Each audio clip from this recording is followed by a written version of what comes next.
La Organización Mundial de la Familia, OMF, se complace en denominar al mes de octubre Mes de la Salud Mental. Hemos preparado con mucho cariño y entrega en nuestro compromiso al servicio de la humanidad el programa Mindfulness y Salud Mental, ofrecido por Rafael Hernández desde Colombia. 10 de octubre, Día Mundial de la Salud Mental, declarado por la Organización Mundial de la Salud. Programa producido y dirigido por la doctora Laura Berríos, fundadora y presidenta internacional de la Organización Mundial de la Familia. Iniciamos.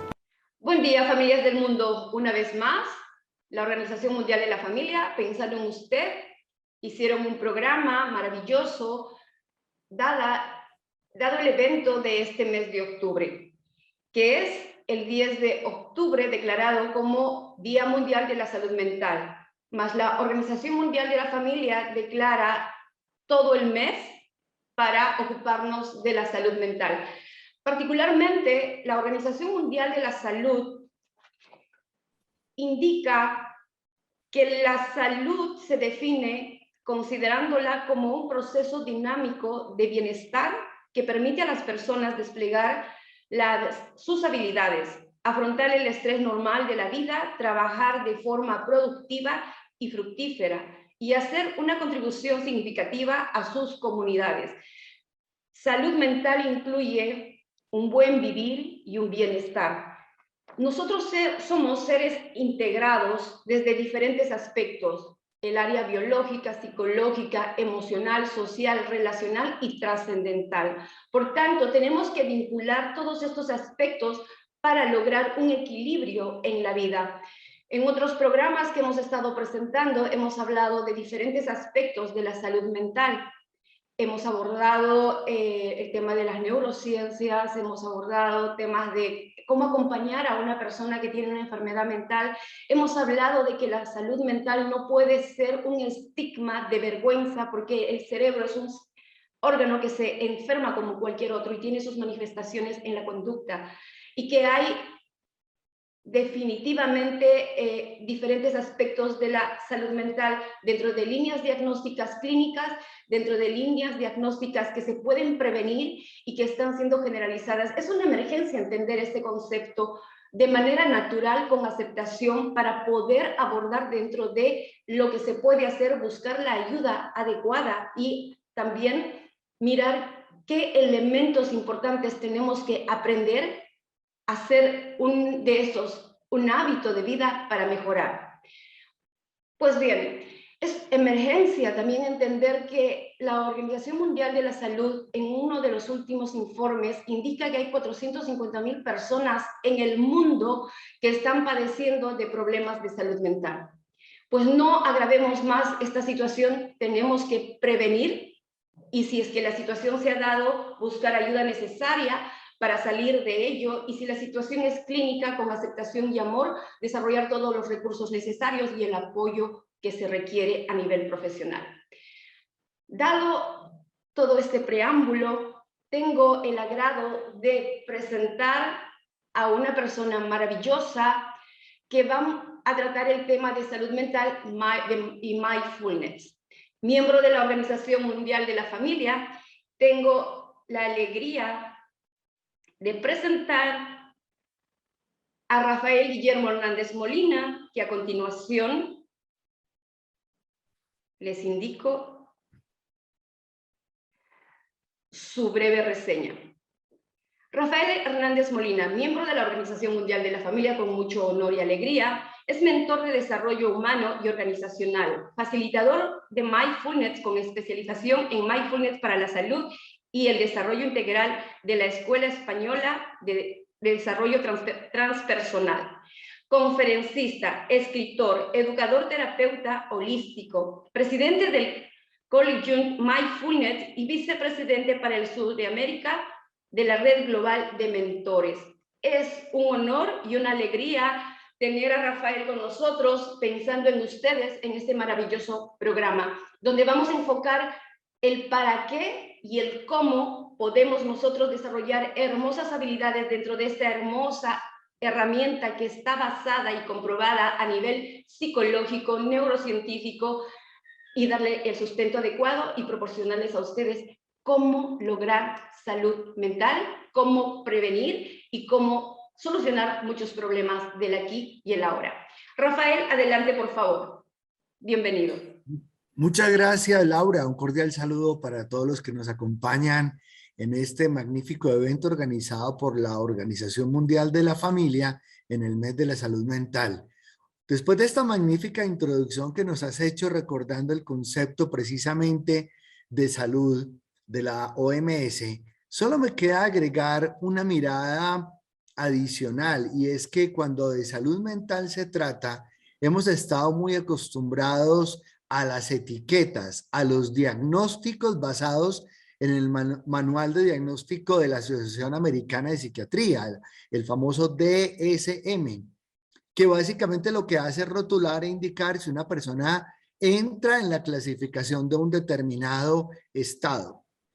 Si bien es cierto, desde esa mirada de la psiquiatría, ello puede ser importante, en Mindfulness no vemos rótulos, no vemos cuadros clínicos, vemos esencialmente personas, vemos seres humanos que están atravesando por un momento vital, y esto es muy importante. La salud es un continuum y tiene momentos en los cuales, producto de múltiples circunstancias, esto que llamamos ese estado de homeostasis, de regulación, mente, cuerpo, emociones, alma, pues se altera. Y lo podemos mencionar claramente porque lo hemos vivido producto de esta pandemia, como personas que estaban en lo que podríamos, tampoco me gusta mucho el nombre, pero hay que usarlo, llamar normalidad. Una vez se alteraron sus patrones y estilos de vida, pues se desajustaron de esos patrones y entraron en cuadros de depresión, de ansiedad, de trastornos de pánico y cualquier otra cantidad de denominaciones que básicamente lo que nos están hablando es de un desajuste en esa regulación natural del ritmo de la vida. Entonces, un primer aspecto importante al que invito a todos es a no quedarnos nombrando diagnósticos, síntomas, trastornos, porque de alguna manera no nos corresponde tanto etiquetar a las personas.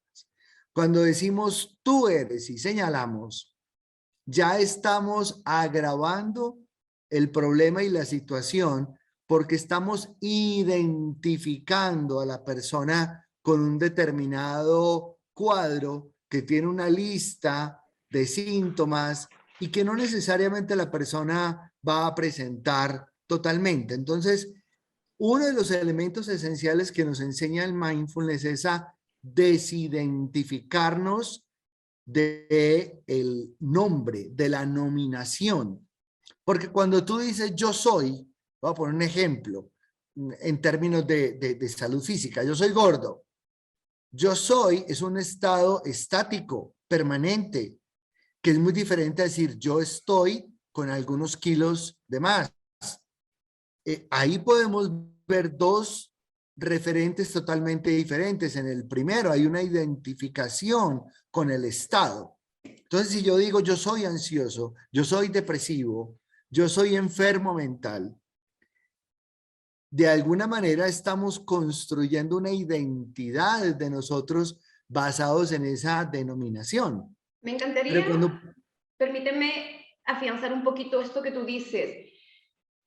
Cuando uno está con un estado desequilibrado dentro de la salud mental, obviamente el comportamiento quien lo manifiesta, el comportamiento, las emociones y los sentimientos. Hasta ahí es muy bueno para la alerta de cómo estoy viendo la vida y cómo estoy teniendo mi vida y cómo estoy sintiéndome, ¿no? Y en cuanto a las líneas diagnósticas que tú acabas de comentar, estoy totalmente de acuerdo. ¿Por qué? Porque una cosa es la manifestación conductual y la percepción y el diálogo interno que tocar la identidad de la persona. Entonces, cuando tú dices, esta persona es depresiva, estás dañando su identidad y estás a nivel de la palabra y el poder de la palabra y el pensamiento, estás estructurando todas sus y somatizando en sí mismo una identidad enferma. Esta persona es estresada o esta persona definitivamente no. El cuadro es una situación. El cuadro que se presenta es una situación que hay que abordarlo, hay que tratarlo, hay que desarrollar recursos de afrontamiento y todo lo demás. Pero de acuerdo a este libro, que son las manifestaciones conductuales para etiquetar a una persona dentro de lo que le sucede, totalmente de acuerdo, porque se daña la identidad. Y esto aplica, y válgame mencionarlo, aplica a nivel familiar desde pequeños como nos crían, nos dan etiquetas, tú no puedes, tú eres malo, tú... Entonces surge lo mismo, pero aún a un nivel mucho más fuerte, porque estamos hablando de toda una forma y un estado de vida que ya implica un desequilibrio mayor. Ya no viene a ser la suma de lo que dijo mamá y las limitaciones que yo tengo o las creencias y paradigmas, ya viene a ser un constructo mucho más grave que va a impedir que yo fluya en la vida y que yo me vea con otros ojos. Entonces va a sesgar la mirada de mí mismo y ante los demás, peor. Adelante, por favor. Así es, Laura. Entonces, cuando nosotros nos nombramos y nos identificamos, y pongamos un ejemplo en la vida cotidiana, cuando alguien se presenta con una persona, mucho gusto, yo soy fulano de tal, el ingeniero de producción. Entonces se está identificando con un cargo, con una profesión, con un oficio, y a veces se olvida porque todas las denominaciones se vuelven máscaras que usamos para presentarnos a los demás. Y se olvida que detrás hay un ser humano antes que un profesional de un oficio, de una especialidad. Entonces las denominaciones limitan la capacidad y la posibilidad de vernos primero como seres y luego como roles. Fíjate que la cultura nos ha invertido el proceso y prima el rol por delante y la persona detrás. Lo que Mindfulness nos ayuda a restaurar es el estado de prioridades de decir primero está el ser y luego el hacer. Entonces, es importante entender, y aquí vamos a ir entrando en cuáles son los aportes de mindfulness para la salud mental. En primer lugar, mindfulness nos enseña o nos ayuda o nos entrena a ver la realidad desde una óptica neutra. ¿Y qué es una óptica neutra? Una óptica libre de denominaciones en las que las cosas no necesitan ser juzgadas, calificadas, estigmatizadas de alguna manera, porque los hechos de la vida simplemente son. Si hoy estuviese lloviendo y yo hiciera una descripción, podría decir, está un aguacero espantoso y simplemente está lloviendo. Todo lo demás son agregados producto de mi mirada de los hechos y no de los hechos como tal. Entonces, cuando hablamos de una mirada neutra, empezamos a estar en un estado de presencia que le quita al individuo toda esa carga emocional con que mira, pero sobre todo interpreta y nombra la realidad. Ahí comienza nuestra salud mental, cuando yo puedo aprender a mirar la realidad tal cual es, de forma neutra, sin interpretarla, juzgarla o calificarla desde patrones que van a tener una connotación interna, que van a tener a su vez un efecto en mi estado emocional, en mi actitud, y obviamente eso repercute en la salud física y por ende emocional, mental, espiritual y en todo lo que tiene que ver con el estado de equilibrio. Para reforzar un poco esto que comentas, esta mirada neutra es una mirada fenomenológica, o sea, mirar lo que sucede, el fenómeno que es, bajo cualquier ángulo, sin juicio. Porque el juicio ya viene a ser parte de un aspecto racional, cognitivo, de pensamiento agregado a diferentes experiencias que hemos tenido en la vida. Entonces, este juicio no va a ser real, va a ser un producto imaginario que puede anteceder a una experiencia anterior o de alguna manera la información se adquirió o simplemente se puede desbordar en un tema de imaginación hacia un futuro que tampoco existe. Por eso es que la mirada de no juicio te centra en el aquí y ahora para mirar lo que es y cómo es.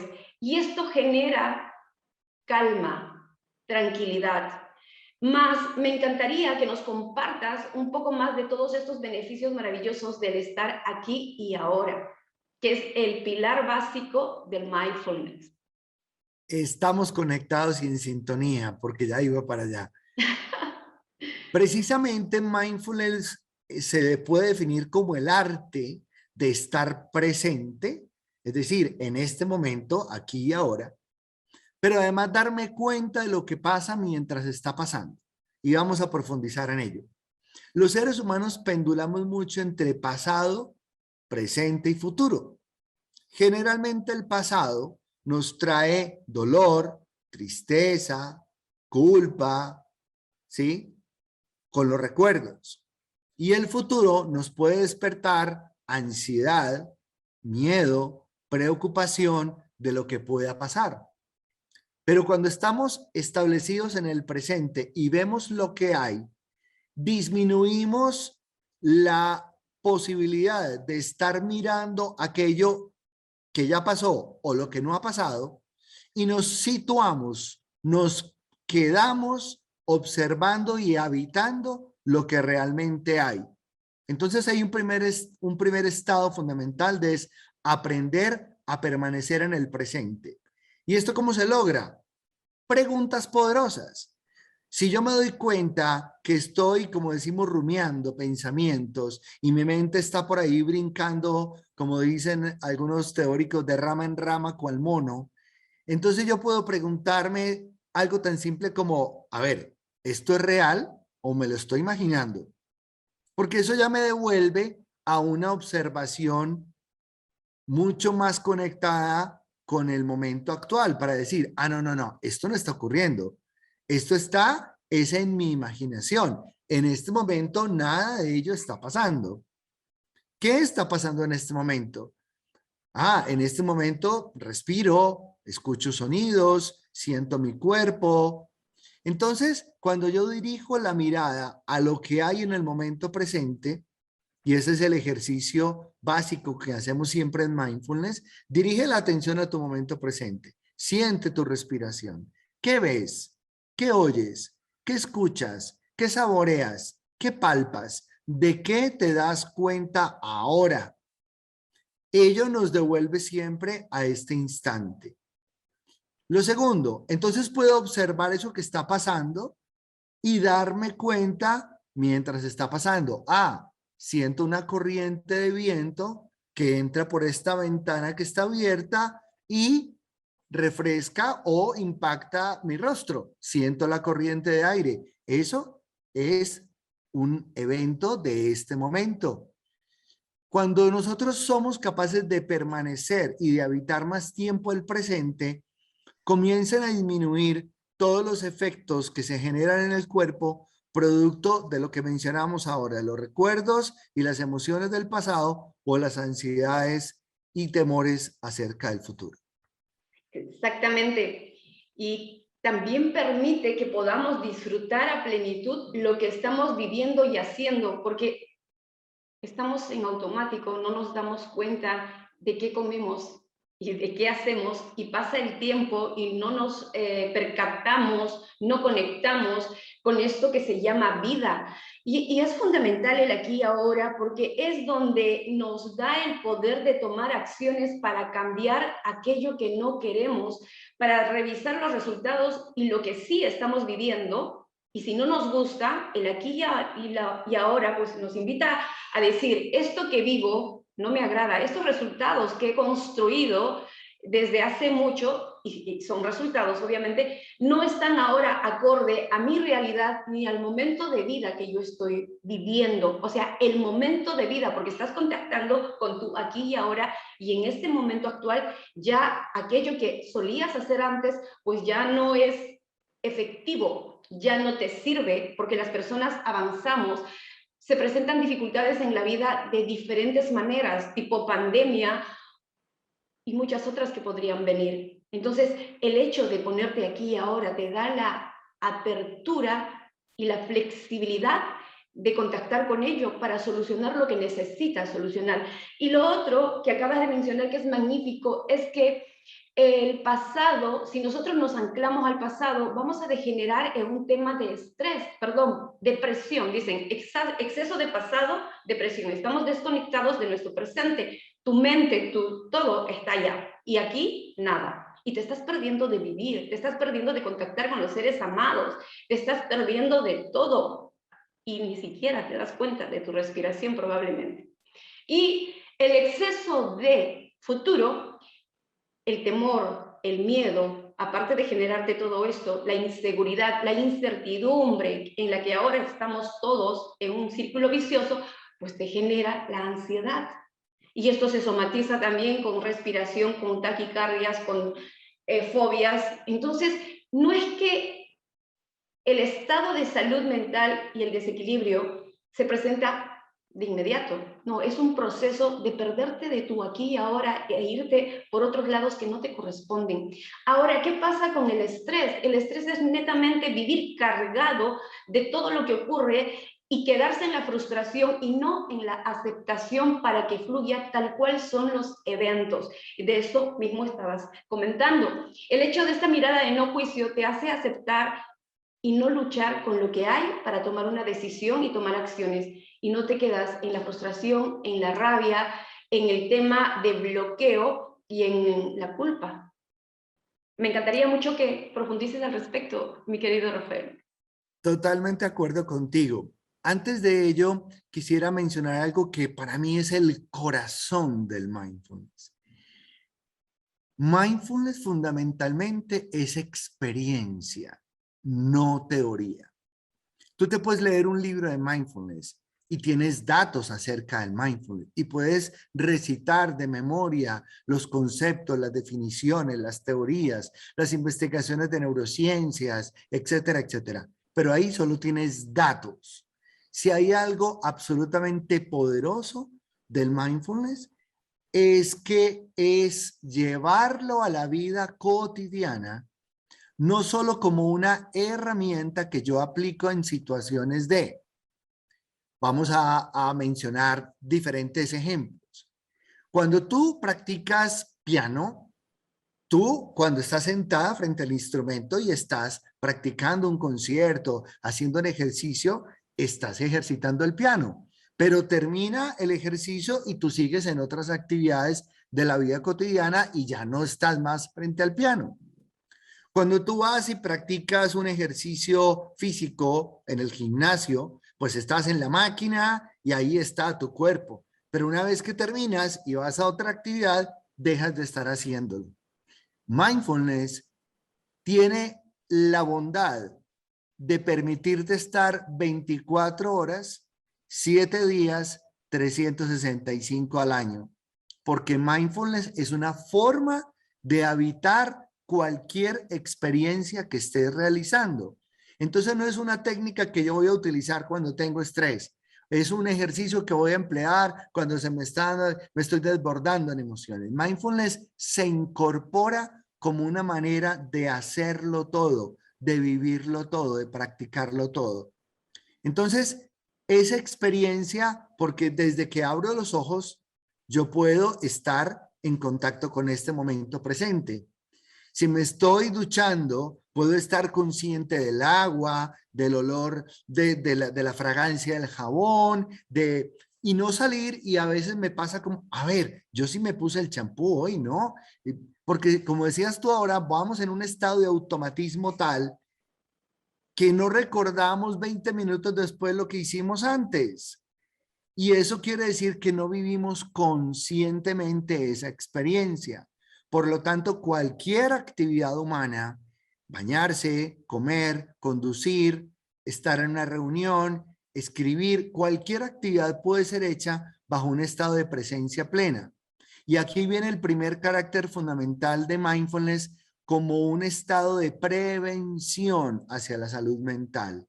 La salud mental no solamente se interviene de forma curativa cuando ha aparecido el síntoma y estamos en un estado exacerbado, ¿sí? Donde ya hay una desregulación del estado natural del cuerpo, de la mente, sino que mindfulness nos ayuda a prevenir. Es ante todo una forma de prevenir esos estados alterados que nos sacan de un estado de bienestar. Y eso se logra incorporándolo como una experiencia o una forma de vivir y de practicar y de realizar cualquier experiencia del día a día. Quería dejar ese aspecto en claro antes de avanzar. Me encanta esta aclaración que haces porque justamente el mindfulness es una forma de vida, ya no es un hábito que tienes que aplicarlo en momentos diferentes de tu vida, ya es incorporar dentro de esta forma todos los aspectos de tu vida, desde el psicológico, biológico, relacional, social, el estar despierto y totalmente congruente y coherente con lo que estás haciendo. Esta es la manera más exquisita de lograr coherencia, coherencia mental, coherencia emocional y coherencia en acciones. Y sí, todo conocimiento que no se aplica y no se convierte en acciones se queda en la mera teoría. Y si aprendemos algo es para incorporarlo y sabemos, tenemos plena conciencia de que va a ser bueno para nuestra vida, que es la solución para prevenir todos los informes y estadísticas de horror que se están dando ahora a raíz de la pandemia. Si queremos estar en el momento presente, pues tenemos que hacer cambios de vida para incorporarnos a una nueva forma de vivir saludable, que en sí es espectacular, porque te va a hacer despertar a la vida y mirar tantas cosas hermosas que antes no viste y potenciar todos los atributos humanos que vamos a ir abordando progresivamente contigo, querido Rafael. Te invito a abordar los beneficios y luego cuáles son específicamente algunas acciones para empezar a incorporarse en esta nueva vida. Muy bien, voy a conectar esas dos preguntas para desarrollarlas. La primera es que mindfulness nos ayuda a regular nuestras emociones. Sabemos que las emociones tienen un impacto muy poderoso en nuestro estado de bienestar, de salud, de equilibrio. Entonces, mindfulness no solamente nos enseña a conocer, a observar cada una de las diferentes emociones, la alegría, la tristeza, el miedo, porque cuando yo aprendo a observarlas y a reconocerlas, puedo en ese estado de atención plena darme cuenta de las señales que me indican que en mi cuerpo, en mi ser, está emergiendo una emoción. Porque fíjate que hay un paradigma quizás muy antiguo, muy de nuestro sistema educativo, que las emociones hay que controlarlas, hay que dominar las emociones, no dejarse llevar por ellas. ¿Pero qué es lo que hacemos? Pues hacemos un proceso de contención que lo que hace es afectar nuestro cuerpo, porque cuando tú reprimes algo, nuestro cuerpo siente esa represión y obviamente se disparan pues la presión sanguínea, la presión arterial, todo el tema de las ondas cerebrales, se agita todo lo que se llaman los ritmos circadianos se alteran porque estamos conteniendo la manifestación de una energía que debe ser expresada. ¿Cuál es el temor que hemos manejado? De no ser capaces de regular la emocionalidad, porque la emoción no necesita ni ser controlada o reprimida, ni tampoco desbordada. Y aquí viene un concepto muy simple pero muy lindo del mindfulness. Mindfulness te ayuda a regular, como cuando tú abres la llave del agua. Si la abres mucho, de pronto pues te vas a mojar, ¿no? Y vas a generarte un desorden. Si la abres muy poco, te vas a tardar mucho tiempo en llenar el vaso. Pero si tú aprendes a abrirla en la proporción adecuada a tu necesidad, vas a poder hacerlo sin generar un efecto inadecuado, tanto para ti como para el mundo externo. Y eso es lo que llamamos la regulación emocional. Encontrar la medida en la cual yo puedo permitir que una emoción que me habita salga al exterior, porque la observo, porque la gestiono, porque no tengo que negar su existencia, porque no necesito privarme de expresarla, más como estoy en un estado de atención y conciencia, puedo regular su expresión. Entonces, hay un mecanismo muy importante para profundizar en ello. Los seres humanos tenemos dos polaridades, ¿sí? Nosotros podemos desbordarnos en una respuesta un poco primaria, ¿sí? En una respuesta un poco instintiva, o nosotros podemos gestionar la manera de responder, ¿sí? Entonces, a la primera la llamamos reacción. Tú reaccionas y a la segunda la llamamos respuesta o tú respondes.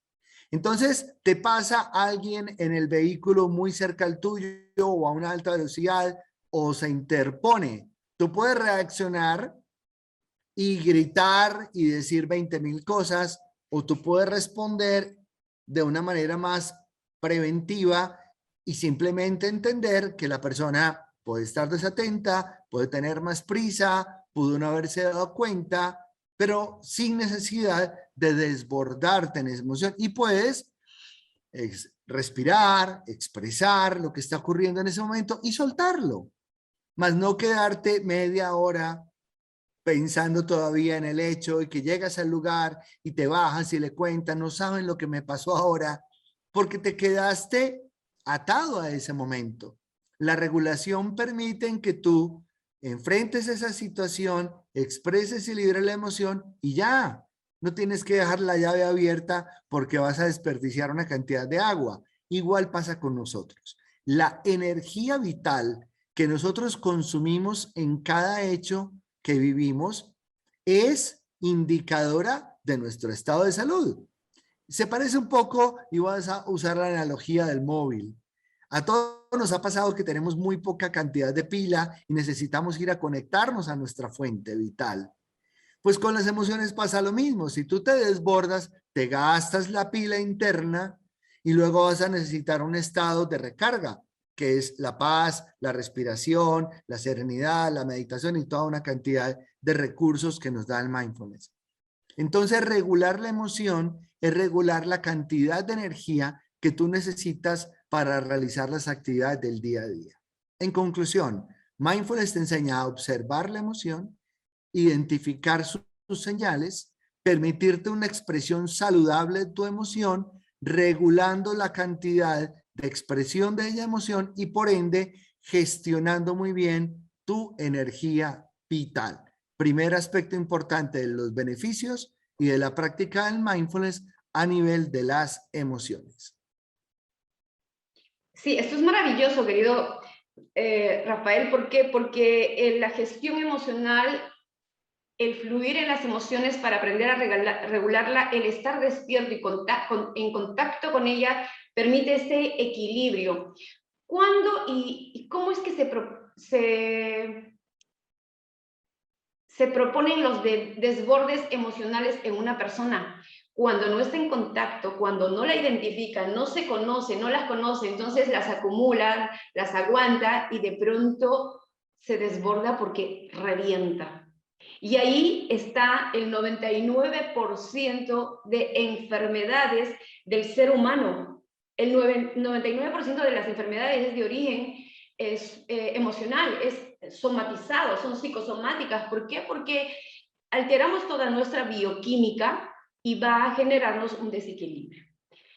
El gestionar y estar despierto a nuestras emociones, ya tenemos un 80% de conciencia y de generarnos un buen estado de vida y salud emocional que va a repercutir en todas las otras áreas, porque hemos dicho que somos uno. Las emociones repercuten en tu cerebro, en tus pensamientos, en tus órganos, en cómo te relacionas con los otros, en cómo reaccionas ante una situación, porque puede haber una persona, tomando tu ejemplo del carro, una persona que esté manejando y tú estés distraída y de pronto la otra persona pues reacciona y te manda una palabra grandota y tú reaccionas o te das cuenta de que no eres tú, es la persona cargada y continúas fluyendo de manera responsable con lo que tú decides sentir o dar autoridad al otro para que te afecte. Este despertar es fundamental en la vida porque a diario estamos con este tipo de interrelaciones y sobre todo estamos viendo en una vida bastante complicada, presionada por lo mismo de la coyuntura. Entonces, estar despierto de que hay una presión tremenda en todos y en toda la sociedad, y que tú tienes la posibilidad de tomar la responsabilidad de tu vida, de tus emociones, y no darle la autoridad al otro, a las reacciones del otro para que te afecten, también te libera y hace un proceso lindo de fluir en la vida de manera responsable, sin buscar culpables, simplemente siendo tú y viendo que el otro hace y dice no a ti. Simplemente es su tema, no eres tú. Adelante, Permíteme querido. poner otro ejemplo muy importante. Por ejemplo, la tristeza. Fíjate que ha ocurrido mucho que hay personas que no se permiten sentirla y no le permiten a otros manifestarla. Entonces, si ven a alguien, te dicen, ven, yo te llevo para otro lugar, vamos a comer algo, vamos a comprar algo, no pienses en eso. Y fíjate que se trata de una conducta de evitación, cuando lo natural es, estoy triste, pero hay una connotación cultural. ¿Estás triste? Estás mal. ¿Estás triste? Estás enfermo. Entonces, hay que primero resignificar que estar triste no es estar mal, es solamente estar triste. La tristeza es un estado natural del ser humano. El dolor es inevitable, una pérdida es inevitable y eso genera tristeza. Otra cosa es que yo, por no gestionar adecuadamente la tristeza, llegue a un estado depresivo, que es una manifestación exagerada, aumentada y no regulada de esa tristeza natural. Si yo lloro, manifiesto y permito habitar el estado de tristeza, voy a sumergirme en un estado de conciencia expandida. Hay una lectura lindísima que alguna vez hacía y decía, la tristeza tiene su propia belleza. No hay nada más profundo que sumergirse, porque es cuando entras como en una piscina y llegas hasta el fondo, pero cuando sales de allí, estás en otro estado totalmente diferente porque te permitiste la travesía. La tristeza es una emoción que hay que atravesarla, permitirla, habitarla, porque se sale al otro lado de una manera distinta, con un estado de depuración, de observación, de conciencia expandida.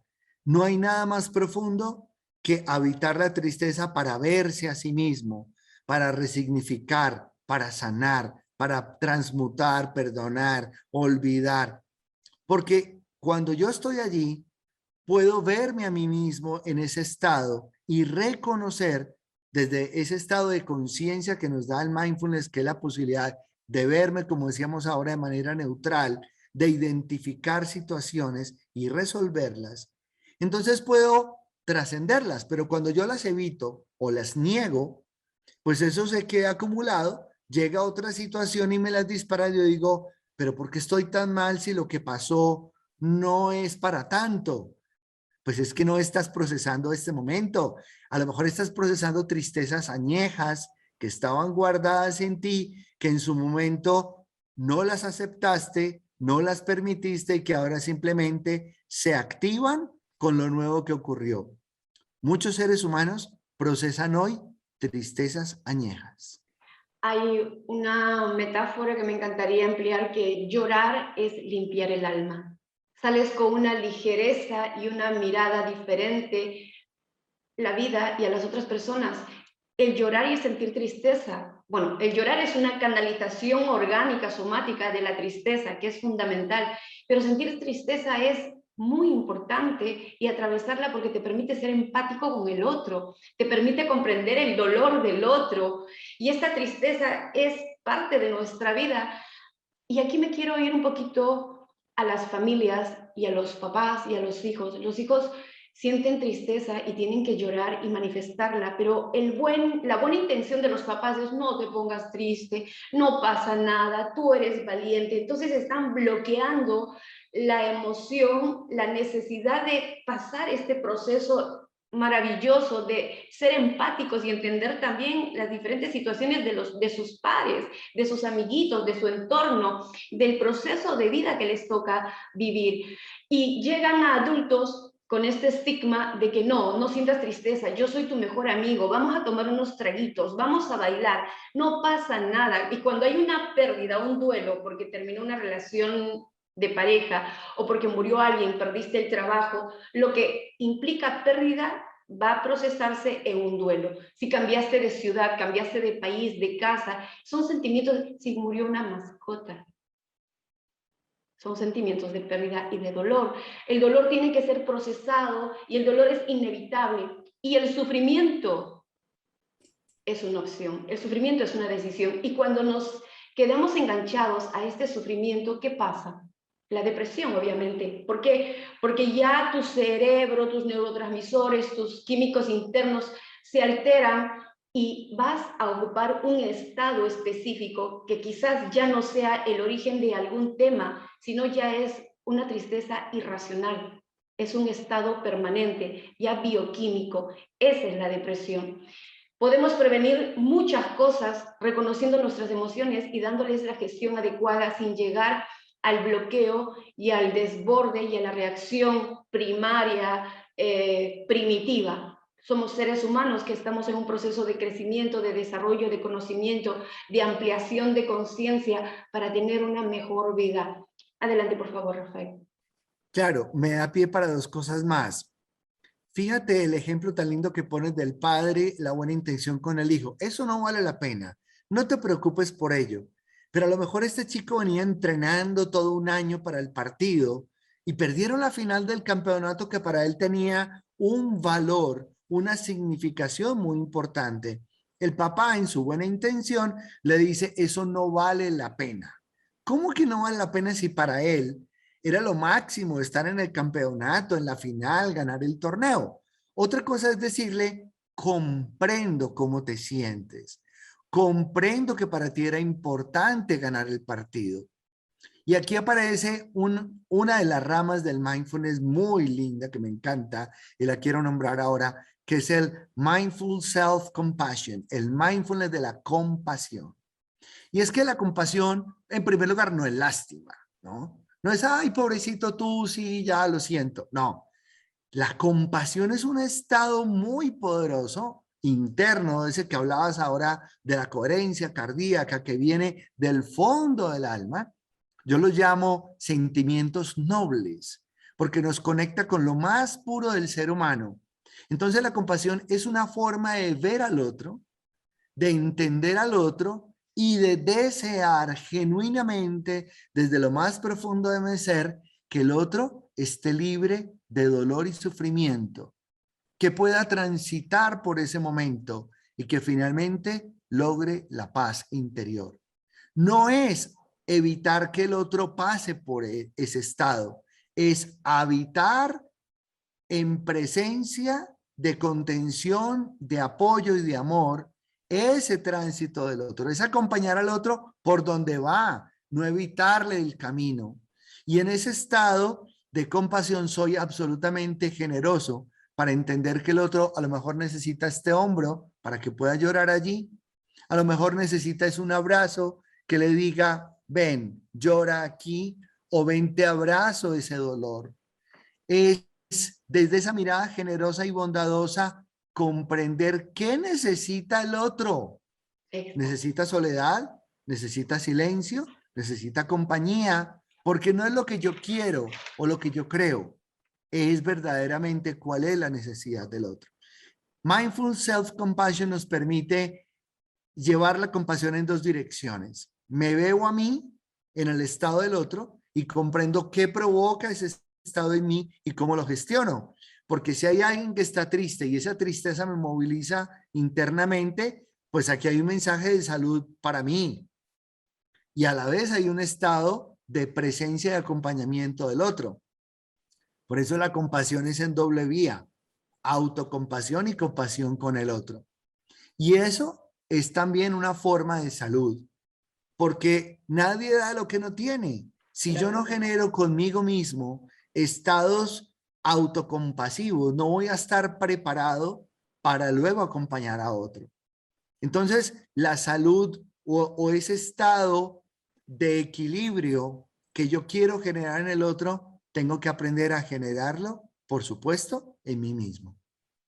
Totalmente de acuerdo, no se puede dar lo que uno no tiene, por eso es que hay un eslogan de la Organización Mundial de la Familia que es educarnos para educar, y educarnos es tener todo este tipo de conocimiento, abordar todas las áreas de nuestra vida, investigar, ver recursos y tomar toda esta información para apropiarse de ella y así regularnos, enriquecernos en todos nuestros aspectos para poder brindar al otro, brindar a los seres que amamos. Y esto afecta de una manera preciosa, contagia a los demás y se expande. Como la reacción de ira de una persona te puede afectar, si lo permites, obviamente, las otras partes bellas, positivas y bonitas de ser, estar y vivir en la vida bajo esta mirada de despierta que nos invita con todas las herramientas del mindfulness, pues también contagia, también produce, mueve pisos e invita a las otras personas y podemos dar, y si damos esto y somos el ejemplo, repercutimos en nuestros más próximos vínculos para también movilizar y repercutir en nuestra sociedad, que es fundamental. Aparte de esto hermoso que implica gestión emocional, que básicamente es mantenerme en un estado saludable en el aquí y ahora, prevenir y solucionar con recursos de estados de vida, de formas de vivir ya problemáticas que se me han presentado en el comportamiento, conducta, pensamiento y alteraciones que viene a ser estrés, ansiedad y depresiones leves. Lo maravilloso es que protege también nuestro cerebro y nos ayuda a expandir la atención, concentración. Háblanos un poquito de esto, querido Rafael. Claro que sí. La atención plena es la dirección de mi atención y mi observación sobre lo que está ocurriendo en el momento presente. Entonces, hay un primer foco que es hacia dónde va mi atención, porque hacia allí va mi energía. Entonces, un segundo aspecto importante de beneficio del mindfulness para nuestra salud mental tiene que ver con la observación del pensamiento. Si yo estoy aquí en este momento, estoy hablando contigo y llega un pensamiento que me dice, recuerda que tienes una llamada pendiente, y yo me quedo con ese pensamiento ahí, sí, tengo que llamar, no puedo olvidar, probablemente mi atención ya no vaya a estar contigo en esta importante reunión, sino que me quede allí y probablemente cuando tú me hables yo ya no te esté escuchando, porque fui de alguna manera capturada, mi atención fue secuestrada por ese pensamiento. Pero si yo me doy cuenta que llega un pensamiento, voy a poner siempre este ejemplo que me gusta, como un pajarillo, ¿no? Y aquí llega el pensamiento y yo lo veo pasar. Ah, ok, tengo que llamar a esta persona y lo anoto como un pendiente, pues ya, sé que está ahí, lo tengo como un pendiente, lo registro como tal y vuelvo al momento presente. Porque me di cuenta, observé que había algo que me estaba llamando la atención, pero no me quedo con él, no me voy con él. No permito que ese pensamiento se lleve mi atención hacia otro lugar, porque en este momento lo que importa es estar aquí y ahora. Primer aspecto. Segundo aspecto, si yo veo que en mi vida hay un pensamiento que se vuelve repetitivo y que ese pensamiento además trae lo que llamamos un patrón tóxico, no vas a ser capaz de lograrlo. Mira que estás fallando en esto. Y es un patrón de autodescalificación, de baja autoestima, en fin. Pero es un pensamiento que no es saludable, que no es sano, que cada vez que llega me dispara la adrenalina o me genera una ansiedad, cambia mi respiración, porque me lleva a creerme ese pensamiento. Mindfulness me permite entrenarme e identificar un patrón. Y ese patrón es, ¿cuál es la creencia que hay detrás de este pensamiento? Porque los seres humanos solo hacemos aquello en lo cual creemos. Tú sabes que la creencia tiene un poder muy grande para regir nuestra conducta, ¿sí? La creencia siempre precede el comportamiento. Entonces, si yo, a través de ese pensamiento, logro rastrear, identificar, ¿y esto de dónde viene? ¿Y cuándo fue la primera vez que yo creí, acepté esto de mí? Voy a gestionar ese pensamiento permitiéndome una observación expandida, ampliada, a través de la autoindagación. Voy y rastreo, observo, me hago preguntas y logro desengancharme de ese pensamiento tóxico que lo que hace es generar en mí un estado no saludable. Entonces, el entrenarse en observar no es pelearse con la realidad. Y hablemos, por ejemplo, de la meditación. Mucha gente cree que meditar es poner la mente en blanco. Entonces no puedo pensar, no puedo pensar. Y genera una ansiedad mayor porque es que la mente está hecha para pensar. ¿Qué es lo que tengo que hacer? Observar los contenidos de mi mente, descubrirlos, darme cuenta de esos patrones. Y como decíamos ahora, gestionarlos identificando cuál es el modelo, el ancla, a dónde me llevan, de dónde vienen. Esto es lo que en Mindfulness yo llamo quién es el que observa y qué hace con lo que observa, que son dos mecanismos muy poderosos. ¿Quién observa en mí? ¿Mi ego o mi ser? Si es mi ego, entonces se puede sentir amenazado por expectativas, por temas que no tienen que ver con la verdadera naturaleza del ser. ¿Y qué hago con lo que observo? ¿Cómo gestiono y resuelvo ello? Siempre mindfulness se vuelve una poderosa herramienta para evitar el momento presente. Me encanta esta explicación tuya porque también conlleva a que el hecho de que nosotros enfoquemos la atención a voluntad hace que nosotros tengamos esta destreza de manejo e implica que si papá y mamá están preocupados porque nuestros hijos tienen problemas de atención y concentración y se dispersan, pues el hecho de estar y enseñarles a estar presentes aquí y ahora y no preocuparse por lo que es, centrarlos más en lo que pueden hacer y a nivel adulto, pues, y hemos dicho que somos todo, ¿cómo va a repercutir a nivel cerebral en las áreas cognitivas? Va a mejorar tu atención, concentración, va a mejorar tu memoria, va a mejorar la comprensión y te va a dar un estado de paz y equilibrio en el que vas a poder tomar decisiones adecuadas para tu vida. Porque ¿cuál es el mayor problema de nosotros como somos seres emocionales que no hay un autoconocimiento en cuanto a ello? Esperamos desbordarnos en las emociones para darnos cuenta en qué estado estamos y no tenemos este despertar de proceso y mirarme y observarme para poder gestionar qué sucede. Sucede de que simplemente nos desconectamos y ya no tenemos la memoria adecuada. Hace un momento decías, no me di cuenta si me puse el shampoo o no. ¿Cuánto está sucediendo eso? Está sucediendo frecuentemente, porque estamos viviendo en mucha tensión. ¿Y qué sucede con nuestros hijos? No comprenden la tarea, no atienden, no entienden, y hay una conducta de hiperactividad errónea, alineada con problemas de atención y concentración. Ya le ponen el problemita y el diagnóstico, que no lo voy a decir porque no estamos hablando de líneas de diagnóstico, de conductas. ¿Cómo se puede regular esto? Simplemente adoptando una vida despierta, enseñándoles a nuestros hijos también a poder gestionar sus emociones y a darse cuenta de cómo se sienten y por qué se sienten y qué deben hacer con esa emoción, que tienen que reconocerla, quererse en ella y pasar el proceso. Enseñarles a respirar. Hay mindfulness para la familia, este proceso tan simple de cerrar los ojos y respirar y contar tu respiración sin prisa, poner la atención en la respiración es la más sencilla para los niños.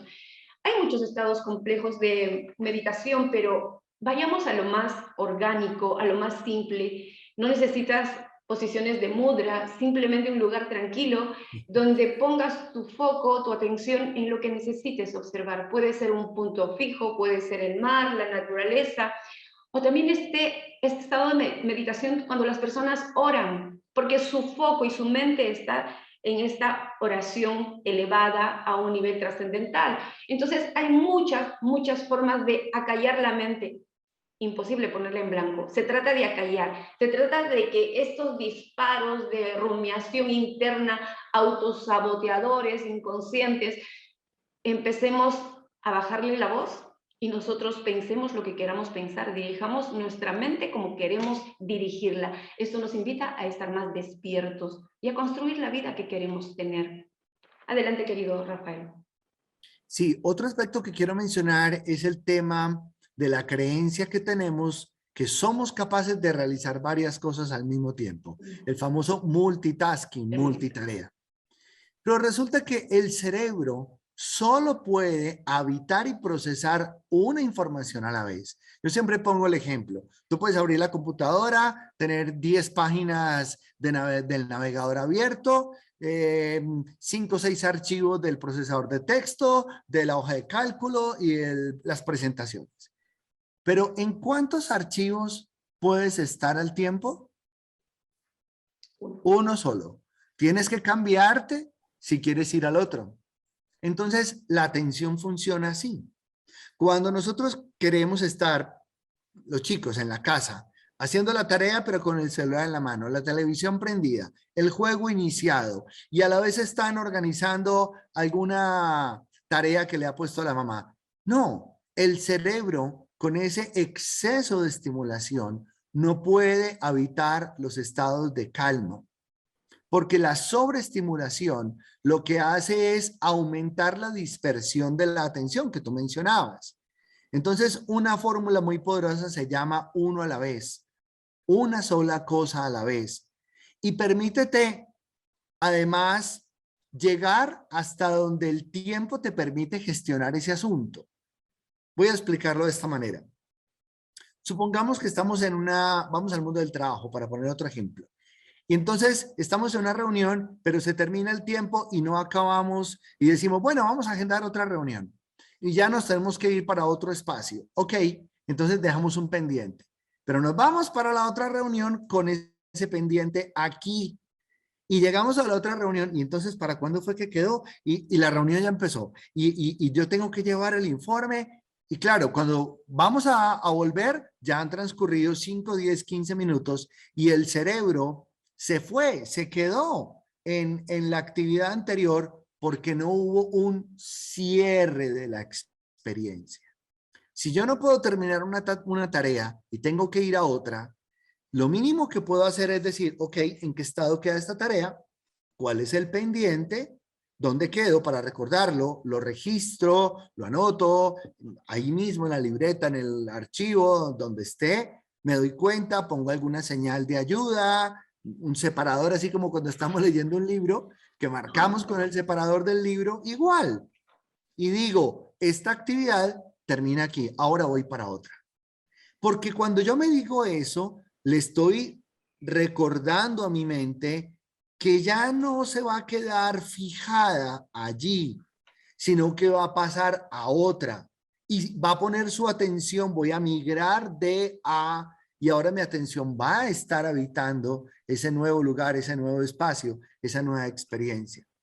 Cuando nosotros no hacemos esos cierres en la vida cotidiana, nos quedamos en ese modo multitarea, con una cantidad de archivos abiertos, entonces vamos y volvemos, y nuestra mente pendula y se devuelve y trae, y eso es un desperdicio en el consumo de energía vital, es un desgaste atencional que nos genera fatiga, cansancio físico, ansiedad, lo que hablabas ahora del nivel de estrés, se dispara porque estoy consumiendo más recursos de los requeridos para atender una determinada actividad.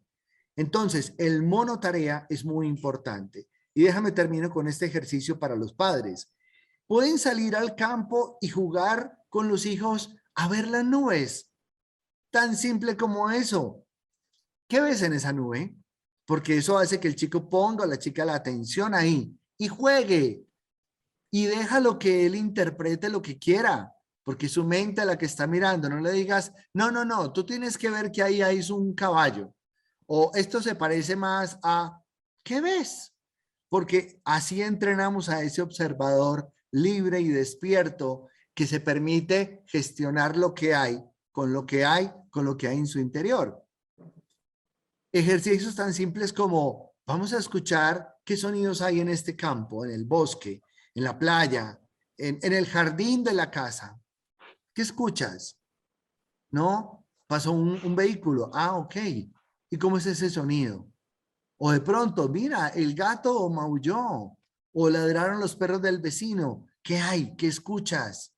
Ejercitar la atención simplemente agudizando un determinado sentido para que emerja al campo atencional y yo aprenda a procesar un estímulo a la vez, uno a la vez. Esto es maravilloso porque no es que necesitamos de herramientas o recurrir a eventos específicos para aplicar todo lo que estamos hablando, es que se aplica en la vida con lo que hay y en el momento en que estás viviendo.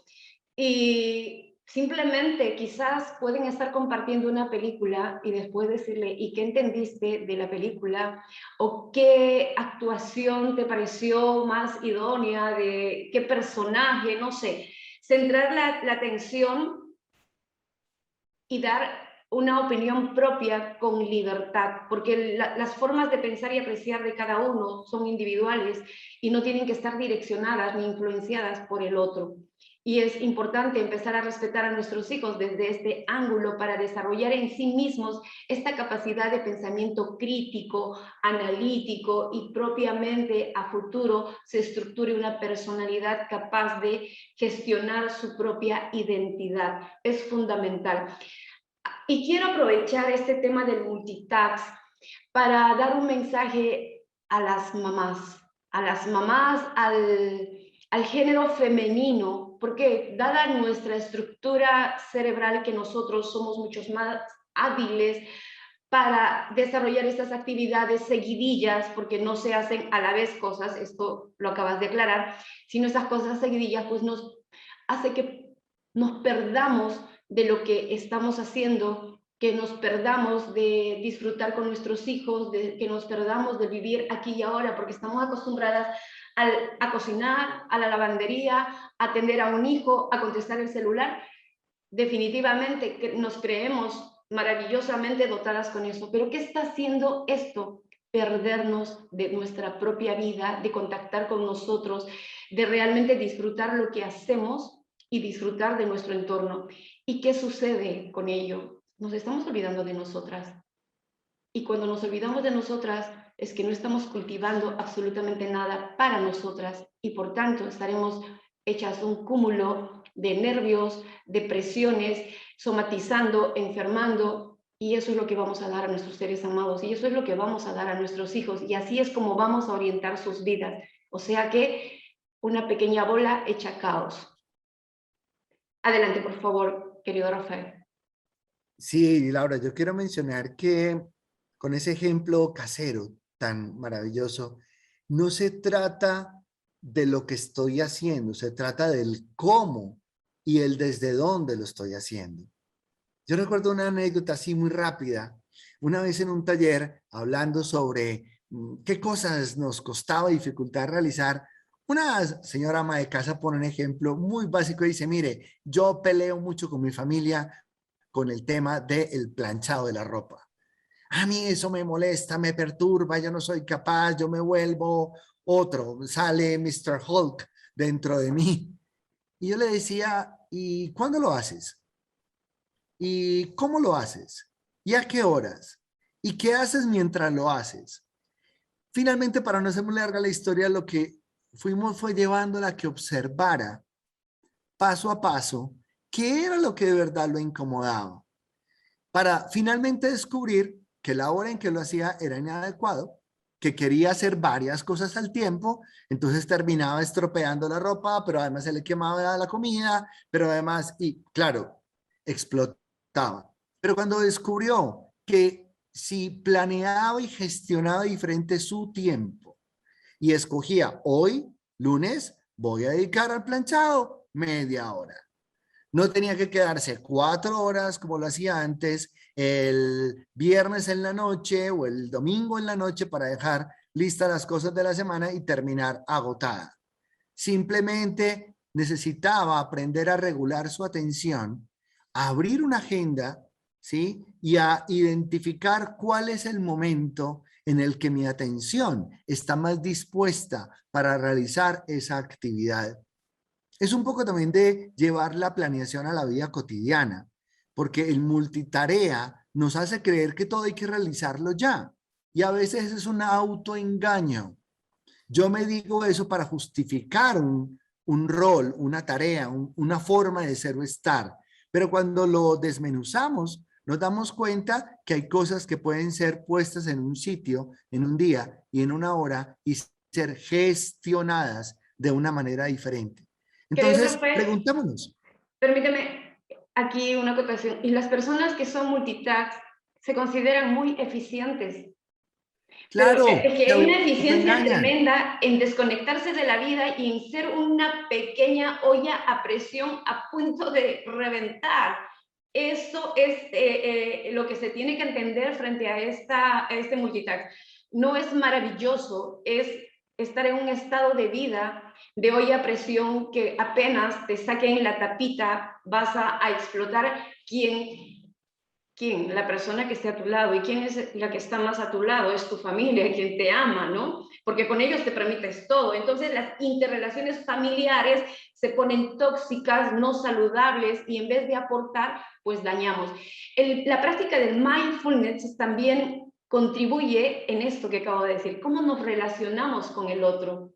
¿Cómo nos relacionamos con los seres que amamos, con nuestros amigos? ¿Cómo nos relacionamos en el ámbito laboral, dentro de una coherencia, tranquilidad y la toma de decisiones que es fundamental en la vida de cada ser humano y a nivel empresarial, pues es basada en una conexión a la realidad y con un hecho maravilloso que es la intuición, porque el mindfulness también, al estar despiertos, nos permite desarrollar un aspecto intuitivo, preventivo, para poder anticipar lo que pasa de manera aquí y ahora, en el presente, y prepararnos. Simplemente prevenir implica cuidarnos. Adelante, por favor. Sí, mencionaste un tema muy importante del tiempo, de la gestión del tiempo, un poco del mundo organizacional asociado al tema de la productividad, de la necesidad de dar respuesta a todo ya. Voy a poner un ejemplo del mundo laboral que también va para las familias. En las organizaciones se están dando cuenta que esa ansiedad por la productividad les ha llevado a cometer muchos reprocesos. Y los reprocesos en el tema de la productividad tienen un costo alto. A veces en la familia no nos damos cuenta de el costo que tiene esos reprocesos en el tiempo de convivencia que podemos emplear para disfrutar y para estar bien, y lo terminamos empleando para discutir, alegar, censurar, juzgar, porque nos estamos dejando llevar por la velocidad del tiempo. Hay un libro que recomiendo a todos que lo lean que se llama El elogio a la lentitud. Y es precisamente un movimiento mundial que nos está diciendo no tenemos necesidad de ir a tanta prisa. No necesitamos seguir corriendo por la vida a esta velocidad, porque en la carrera no solo hay cansancio, hay errores, hay reprocesos, hay fatiga, hay deterioro. Se agotan las relaciones, se agota el ser en su interior y llegamos muchos momentos a decir, ya no quiero más de esto, pero es por un agotamiento de no haber regulado la vida. Entonces, la lentitud no quiere decir que perdamos el tiempo, que no hagamos las cosas como deben hacerse, sino que entendamos como la respiración que todo tiene un tiempo, pero no es el que nosotros queremos, no es el tiempo del reloj. Fíjate, mucha gente va a comer porque ya es la hora, no porque tiene hambre. Entonces dice, ya es la hora de la comida y se sienta en un plato simplemente a comer porque el reloj le dijo que era la hora de comer. Pero poco le pregunta a su cuerpo, ¿tienes apetito? ¿Qué tanto apetito tienes?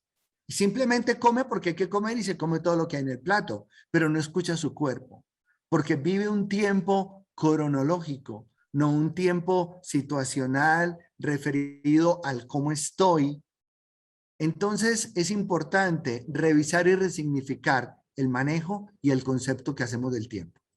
Acabas de mencionar acerca del cuerpo y el cuerpo a veces grita con dolor, grita con estrés, porque es una forma de manifestarse. El cuerpo grita y no lo escuchamos. Nos puede doler algo y lo ignoramos. Tenemos y ignorar a tu cuerpo es porque tu boca calla también, porque no tienes la forma de gestionarte. Entonces es un círculo vicioso en el cual nos quedamos atrapados, y solamente con el mindfulness, la atención plena de saber qué como, sentarme para comer, darme este tiempo, gestionar un tiempo saludable, y repercute también en el tema organizacional interno. Me organizo, planifico, todo lo que es organizado y planificado con un tiempo específico va a conllevar a ser más eficaz en lo que queramos, en nuestra vida cotidiana, en la vida profesional, a nuestros hijos, con todo lo que necesiten hacer. Y el tiempo es disfrutado, porque estamos en una celeridad tremenda, donde es lunes, no nos dimos cuenta, ya es miércoles, luego viernes, y solamente tenemos conciencia de que los días y las semanas y el año está acabando. Pero ¿qué hemos hecho? ¿Cómo hemos vivido en todo este trayecto de tiempo? ¿Qué está aconteciendo? ¿Qué cosas se pudieron haber evitado en cuanto a la salud, evitado en reacciones? ¿Cómo pude haber yo aportado y construido en mí y en los otros? Esa parte está dormida, y si seguimos durmiendo en ello, van a acontecer situaciones que no vamos a tener el control. Y una maravillosa forma de tomar el control de todo, de hacer uso de nuestra voluntad, de asumir una nueva forma de vivir a favor de uno, a favor de nuestros seres queridos, prevenir muchas situaciones en salud mental, es el mindfulness. Querido Rafael, te invito por favor a dar un último mensaje para nuestras familias del mundo y poder despedir el programa. Perdón. Gracias primero por esta invitación, por abrir este espacio maravilloso a través de la OMF, para que muchas personas y muchas familias reciban esta información de alto valor y alto contenido y lo incorporen a su vida. Y precisamente mi mensaje final va en: no se trata que te llenes de mucha teoría. Se trata primero que comprendas que estar bien, el bienestar, estar bien, es la base esencial para tu salud mental. Cuando tú aprendes a gestionar este momento presente, ¿qué hay ahora? Olvídate de lo que venga mañana, ya llegará un tiempo para el mañana. Ocúpate del hoy, porque es lo que puedes resolver, es donde realmente estás, es lo que estás viviendo. No tenemos control sobre el futuro. Si algo nos ha mostrado este momento a la humanidad, es que somos vulnerables, no tenemos control de lo que viene y nos corresponde vivir y habitar el momento que hay. Y por último, está en tus manos, no en las de nadie más. No entregues a otros la posibilidad de que te digan cómo tienes que vivir la vida. Usa la información con criterio y con sabiduría. Y recuerda, tienes el don de la elección consciente de lo que quieres ser en tu vida. Tómalo en tus manos y elige con sabiduría. Escucha tu interior. Maravilloso. Y con este estado sabio es mucho más fácil y pleno contactar con uno mismo y con el amor. Contactar con el amor ya es contactar con tu trascendencia, porque te va a llevar a los aspectos más hermosos de la vida, que es la compasión, el perdón, la fe, la esperanza. Y repercutir en tu sociedad, en tu familia, con todo esto maravilloso. Totalmente agradecida por vuestra atención y aperturarnos un momento de vuestra vida aquí y ahora a la Organización Mundial de la Familia. Rafael, muchísimas gracias y será hasta un próximo programa. Bye, bye. Gracias, hasta pronto.